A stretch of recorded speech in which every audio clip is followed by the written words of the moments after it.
Double Decker and Concerto are the horses that will get the Alan Greeff Yard racing on Friday in race 1. Double Decker having his very first start. He's a gelding by twice over. And Concerto, well, she'll be starting for the third time.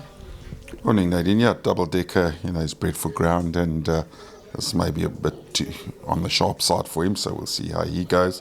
Concerto, improving with each run. I think, she's a filly that's going to be progressive, and I think she'll run a nice race.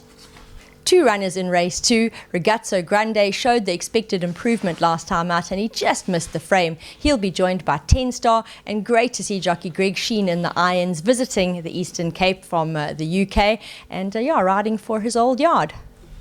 Yes, no, it's Ragazzo Grande can always be there and thereabouts, and he's got a place chance. 10 Star, you're 100% right. Greg's here on a working holiday and decided to come and visit us, and be nice to see him again and catch up. And while he's visiting, earning a little bit of cash to pay his trip up and down, and hopefully we can give him a win or two. 10 Star, improving with each run. I think he'll enjoy the mile, and he was up there with them and competitive. Still needed the run and faded that last bit, so I expect him to run a lot better as well.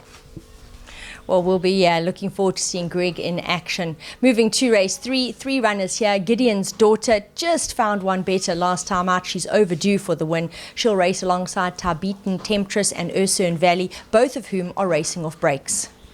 Yeah, Gideon's Daughter knocking on the door, and she's overdue for a win. Tarbeaten Temptress, a filly that's always wanted a bit more ground, and she's a nice filly. I must admit, I'd like to see her on the grass, but the situation dictates at the moment that we're on poly. But she is a nice filly. She works with horses that do pretty well and have won races, so she's a filly that could surprise us. Ursern Valley, she's right at the bottom of the scale, 51.5, and she's improved slightly on her last run, and she is bred to go a bit more ground, and hopefully she'll relish the trip. 4 runners in race 4, which is the Guineas Plate. We're going to start with Fairy Knight. Now, his last 2 runs have seen him run very good seconds to strongly fancied Cape Raiders on the day, so he's definitely a big runner. He will race alongside Empire Blue, who won as he liked last time out. Granted, it was against a bit weaker, but it was a good run over course and distance.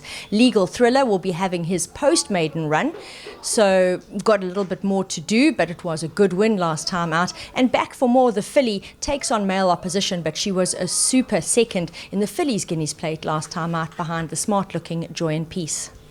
Yeah, Nate, so we start off with Fairy Knight, consistent as ever, and has run against tougher opposition and been unlucky in his last 2 starts. So, he's a nice horse, and this is a Guineas Plate, so he's well weighted as such in a race like this. Empire Blue won as he pleased last time, and he's a horse that can be there and thereabouts. Legal Thriller, post-maiden run, he's a nice horse and took a little longer to win than I thought he'd take, and he's a horse that will win a couple of races. Back for More filly, she really ran well last time, and she'll relish the mile rather than the 1400, and I think she'll run a good race also. If I had to pick, I would definitely go for Fairy Knight, who's really been consistent, and anything that beats him, well, they're the ones to keep on then, I suppose, but I really like him to win. Moving on to race 5, we'll see the 3 runners. Official Secret, she may be up in class, but she's in steady form, so definitely don't disregard her. She'll be joined by Keep the Fort and Respectable Miss. Yeah, Official Secret ran a nice race last time, and she's got a good draw, and she really ran on strongly that day, and should run a good race again. Keep the Fort, she improved in her last run, not far off them, and Richard will be riding her from a good draw of 2.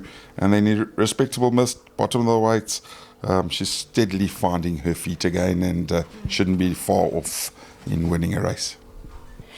St. Cloud in race 6, well, she'll be trying a touch further. Yes, certainly she ran a nice race last time, second behind Downing Street in a classified stake, and she finished off her race quite nicely that day. Pretty pleased, and if she holds her form, she's a big runner here. In race 7, we'll see Bonnaroo, who is in good form on the poly. It's definitely her favourite surface, and she can be competitive here in that form. She'll be joined by Esther, who also enjoys the poly surface.